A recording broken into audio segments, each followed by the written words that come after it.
मेरी बात सुन लो, जींदे सारी जिंदगी उस मुर्दे नूं बुलाउणा नहीं, सारी जिंदगी अच्छे तरीके नाल ते जनाजे वाले दिन लाइनां सीधियां कर लो, और बंदे आ रहे हैं, ये तमाशा है।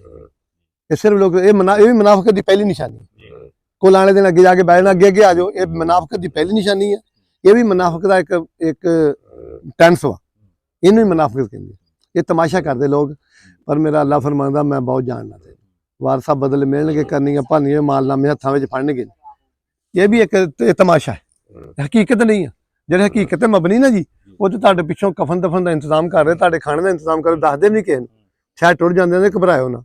वो एक पिंड च एक हुंदा जी, कदी जंज ना तुसीं वेखिआ, जंज गई तो एक बंदा जंज नाल भी गया, उहदा फोन च लोड नहीं हुंदा, तो माड़ा मसला बन गया, वो एडवांस पैसे मंगा के पिछे फोन करदा, दुध लाओ डेरे, रौला बन गया, पता नहीं की बन, हाले कोई गल नहीं हुंदी। ये अगर ये लोग ठीक हो जाए तो दुनिया दुख करदा। बहुता मिठियां मिठियां गल्लां करन वाले ते मुनाफिक हुंदा, जिहड़ा आखे जी बिस्मिल्लाह मैनूं नींद नहीं आउंदी तुहाडे तो बगैर। जिन्नूं मुहब्बत है, मुहब्बत दा इज़हार नहीं कीता जांदा हुंदा, मुहब्बत दस्सी नहीं जांदी, मुहब्बत आप बोलदी। मुहब्बत दा इज़हार भी कदी किसी ने कीता है, मुहब्बत आप बोलदी।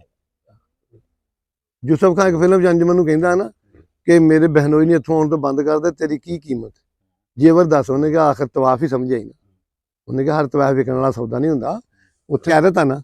क्योंकि जो काले खां जो माई लद्दी नूं बन्निया ना, ये मैं दुनिया दस दिना, मेरा खून भी सुन लेगा।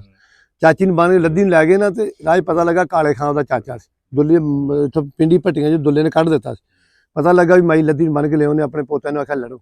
उन्हें कहा दादा कल सानूं धक्के मार के पिंडी भट्टी, उन्हें कहा साडी ते दुल्ले की गल, ये साडी गैरत की गल।